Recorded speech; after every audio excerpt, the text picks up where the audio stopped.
కొంతమందికి ఏముంటుందంటే vaginal infections వస్తూ ఉంటాయి, డాక్టర్ దగ్గర పోతూ ఉంటారు, మళ్ళా వస్తూ ఉంటాయి.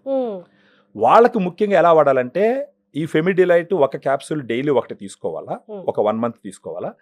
తర్వాత ఒక 6 మంత్స్ పాటు ఎప్పుడెప్పుడైతే మెన్సెస్ అవుతుందో ఆ మెన్సెస్ అయిన ఫస్ట్ డే నుంచి 10 డేస్, తర్వాత ఆ మంత్ మెన్సెస్ ఫస్ట్ డే నుంచి ఒక 10 డేస్, మళ్ళీ తర్వాత మంత్ మెన్సెస్ ఫస్ట్ డే నుంచి ఒక 10 డేస్. ఆ విధంగా తీసుకుంటే గనక వచ్చే అడ్వాంటేజ్ ఏమవుతుందంటే, ఎందుకు మెన్సెస్ అప్పుడే చెప్తున్నానంటే, మెన్సెస్ అప్పుడు బ్లడ్ ఫ్లో ఉంటుంది. ఆ బ్లడ్ ఫ్లో బ్లడ్కి వచ్చి pH 7.4 ఉంటుంది అనమాట. 7.4 అంటే మన తెలుగులో చెప్పుకోవాలంటే క్షారంలోకి వెళ్ళిపోతుంది. క్షారంలో ఈ బ్యాడ్ బ్యాక్టీరియా భయంకరంగా గ్రో అవుతుంది. అది ఆమ్లం అంటే అసిడిక్ ఎన్విరాన్మెంట్ లో బ్యాడ్ బ్యాక్టీరియా గ్రో అవ్వద్దు. మామూలుగా వెజనల్ pH మీరు చూసినారంటే 3.8 నుంచి 4.5 దాకా ఉంటుంది. అంటే యాసిడ్ ఎన్విరాన్మెంట్ ఉంటుంది, ఆమ్ల ఎన్విరాన్మెంట్. అది ఎందుకు ఉంటుంది అంటే ఇలాంటి బ్యాడ్ బ్యాక్టీరియా గ్రో అవ్వకూడదని ఉంటుంది.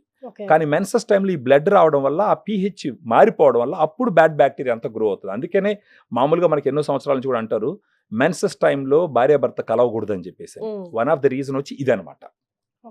సో ఆ మెన్సెస్ టైంలోనే మెయింటెనెన్స్కి ఎందుకు తీసుకోమని చెప్తున్నాం అంటే, ఆ టైంలో అక్కడ ఉండే బ్యాడ్ బ్యాక్టీరియా గ్రో అవ్వడానికి ఈ రక్తం హెల్ప్ అవుతుంది. సో అందుకనేసి ఆ టైంలో ప్రత్యేకంగా తీసుకున్నారంటే ఒక 6 మంత్స్ కనుక ఈ బ్యాక్టీరియల్ వెజనోసిస్ రాకుండా. ఇంకొకటి వల్వో వెజైనల్ క్యాండిడియాసిస్ అంటారు, అది ఫంగస్ వల్ల వస్తుంది.